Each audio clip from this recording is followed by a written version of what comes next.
All right, guys, let's get back on track. We are starting week 5. We're on the downhill slide. I hope you guys enjoyed your fourth. I hope it was a little bit easier for you not having to post a second time just to give you some time. But we're going to get back on track this week with talking about gender equity law, specifically Title IX. The assignments will be the same this week. You'll have an article post that'll be due on Thursday. You'll have a response to one classmate that's due on Sunday. You'll have a case study due on Sunday.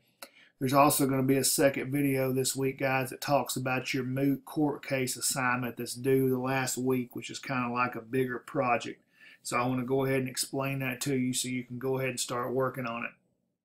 And so talking about gender equity, guys, this is something that I guarantee you 100% is going to affect you in coaching. It's going to affect you as an athletic administrator. It's going to affect you in almost every aspect of sport. And so we need to understand it pretty well. And so one thing you got to understand is that for the most part, women they've always been, and they continue to be underrepresented in athletics. So you can kind of see what these numbers look like for the 2011-12 college athletics, the number of women versus men competing, and in high school athletics. Now, one thing that skews these numbers, or a lot of what skews these numbers, are football, or is football, because there's not another sport that matches up numbers wise, and so since the passage of Title IX, you can see the opportunity for women has substantially grown, and it's going to continue to grow. The problem is just there's no other sport that has the numbers that football has, and so that creates an issue. And so here's an overview of what Title IX is, and it basically just says that there's no person in the U.S. That on a basis of sex can be excluded from participation or benefits or be subjugated to any discrimination under any education program that receives federal assistance. This is the key, guys. Title IX applies to any department in any school that receives federal funding. Okay, so if only one department in that entire school receives federal funding, the law applies to the entire school. And you're going to kind of see this as we go along. Some of the court cases that we talk about through this. And so the first big challenge to this, guys, was basically the Congress had to pass a Civil Rights Restoration Act in 1987. And this was in response to Grove City ruling, which we'll talk about in a second. But basically, like I said, if you get money from the federal government at your school, whether it be a high school, whether it be a private college, university, you have to be in compliance with Title IX. And so basically what happened is in 1984, Grove City College basically sued, saying that, look, their athletic department didn't receive any federal funding. And so that because they didn't receive any federal funding, they were not required to comply with Title IX, and the court found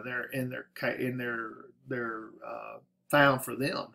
So this is a huge setback for Title IX. And that's what led to that previous Restoration Act being passed. And so what ended up happening is they reversed the finding and came up with a rule that everybody has to apply if you get federal money. Now, if you don't get federal money, you don't have to. And so in 1975, they put regulations that kind of focused on equal opportunity, meaning that you had to have similar equipment for men and women, similar locker rooms. You had to have effective accommodation for the interest and abilities and selection of sports for both sexes. We'll talk about that a little bit more. You have to have equivalency in financial aid. And so this was really kind of hard to understand for schools. And you have to understand this, that they had been doing this way for, nearly 100 years. And so 1979, they basically came up with a way for schools to comply, which was a three-part or three-prong deal, which basically means part one dealt with money, with financial assistance, with scholarships. Part two dealt with the equity and the program areas, and part three dealt with effective accommodation. We'll kind of talk about how those go. So this is kind of what you're going to hear today and understand as an athletic administrator is this three-prong test. Prong one basically is there participation opportunities that are proportionate to both sexes? And there's this term that is safe harbor, and it's participation for the underrepresented sex substantially proportionate to the other sex. If you comply with this, then you don't go any farther. You only have to be able to comply with one of these. The second prong is, can your institution show a history and continued practice of program expansion? If you can show that, then you stop. Prong three is, have the interests and abilities of the underrepresented sex been fully and effectively accommodated? And so you don't have to meet each one of those. You only have to meet one, and that shows you're in compliance with Title IX. So let's kind of talk about some court cases. So Cohen versus Brown. So Brown University basically needed to cut its budget. So it eliminated the university funding of men's golf, water polo, women's gymnastics, and volleyball. So Brown challenged, basically saying that women were interested enough in the sport, weren't interested enough in the sport opportunities to offer a proportionate number of programs. So basically what ended up happening was the court found that because of Title IX meant that there was equal representation for women in sports had to be proportionate to the student population. And so this kind of led more to a clarification of this same three-prong, and basically that you have to have a substantial proportion. So basically, proportionality is only an issue if there's not enough athletes to sustain a team. Prong two, school has to continually expand opportunities for women's interests. You have to continue to expand women's sports. In prong three, you've got to effectively accommodate the interest of the students that are admitted and enrolled in your institution. So schools can sponsor teams for members of one sex, okay, meaning that this is an issue sometimes with contact sport, but there's no contact sport exception. This is one thing people have tried to say, is that let's just take football out of the equation because there's nothing else quite like football for women. Let's not factor them into the Title IX discussion, and that's not going to happen.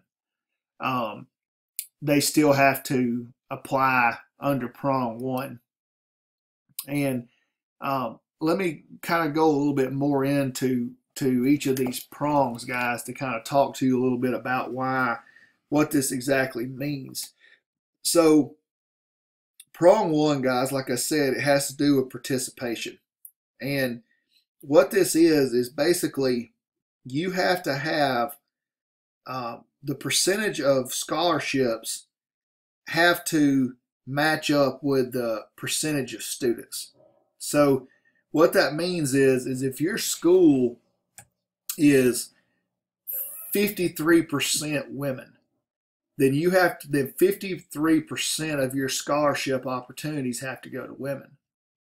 Okay, if it was 47%, it has to go to 47%. It has to be proportional to the number that are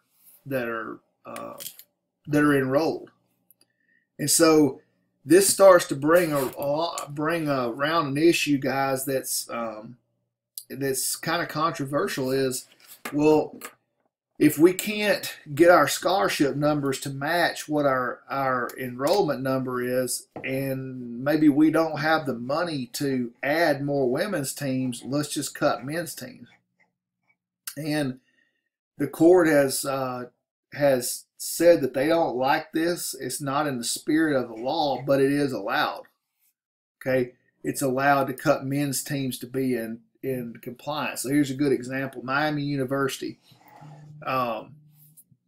their wrestling club, they sued the university because basically in 1997 the university had a population that was 55% females, but only 47% female student athletes. So the university basically said that, hey, we're going to cut 4 men's sports. And they sued saying, basically they lost their team, you can understand. But the court said that there's no claim under the 3-part test that covers cutting teams. There was an advocacy group, basically Inequity in Athletics, that sued the DOE, saying that men who had their sports cut could sue the federal government, and they found that they do have the right to sue them. So even though no court case has been won for men trying to sue who have lost their team, it does at least open the door for a future deal, which could be kind of interesting. You're never going to see cutting women's teams. Okay? It's not going to happen. Just know that. Okay? It's just not going to happen. And the reason I could tell you this is the court law has already kind of said that. So basically, Colorado State cut one men's team and one's women's team. The women sued. The court made them reinstate the women's team. I mean, it's just that simple. It's not going to happen. So some other things that have kind of come up recently is you can use internet surveys to show interest to meet the 3rd prong of the test. Meaning you can survey your student body to see if there's interest, but you have to have 85% of the people respond in order for it to be valid. Universities that receive federal aid, they have to disclose information on financial aid, athletic revenues. You can go see this, guys. It's public. You can see it right there's the website. I've looked at it several times. Now, kind of switching gears a little bit to some things we've already talked about with sexual harassment. Just know that there's issues that go on with this, guys. This is not only, you can't discriminate against an employee based on sex, based on their sex, and in their compensation. And I'll give you an example here in just a second. So one thing you have to understand is one of the downfalls or pitfalls to Title IX, why it's raised participation rates a ton for women, it's killed women's coaching. So in 1972, only 90% of the women's teams were coached by women. Only today, it's only 43%. The reason is because if women's sports become more prominent, those coaching jobs have become more prominent. Okay, so men are also interested in coaching women. Understand that you have to have equal pay for equal work. Okay, so 2 jobs that have the same job description, same amount of skill, have to have the exact same pay. This was just a huge lawsuit at the University of Tennessee where a longtime trainer, Jenny Moshak, and a women's strength coach sued the university because they had the same credentials, if not better credentials, but they were getting less pay than their male counterparts. They sued, won millions of dollars. So we have to make sure we're paying similar amount. We've talked about sexual harassment, so we're not going to go much into that. Just understand that we have to provide an environment that's safe. We have to eliminate bullying. We have to eliminate unfair treatment. We have to take these things serious. It can't be swept under the rug. It can't be ignored anymore. So what happens if you don't comply with Title IX? Well, you're going to lose federal funding is the first thing, which is a problem. You're going to get killed. In the image of the institution, the brand of the institution is going to get killed. You're going to have discontent with the people there. Obviously, if you don't comply with Title IX, the females in your school are going to be unhappy. from a standpoint of talking about coaches and administrators with the sexual harassment, we have to understand this. This is something that has to be talked about at every level of sport with teams. You as a coach have to discuss this with your players. As future athletic administrators, you have to discuss it with your coaches. Now, before I end this, guys, I want to go back and make sure that you understand this three-prong test, because this is important for you guys to understand, guys, is that the first prong of this is basically, does it match up percentage-wise? You have 55% women, you have to have 55% of the athletic scholarships have to go there. If you can't comply that way, you have to go to prong 2. You have to show, hey, are we expanding programs? And this means, hey, can you show we've added these women's programs to, show that we're expanding programs? If you can't do that, then you have to go to 3, which shows, are you effectively accommodating? What that means is, does the baseball locker or the softball locker room and softball equipment match up with the baseball equipment? Is women's basketball getting what men's basketball is getting? Are women's basketball getting the same stipend on travel that men's basketball is? So just understand that's what I want you to get out of it.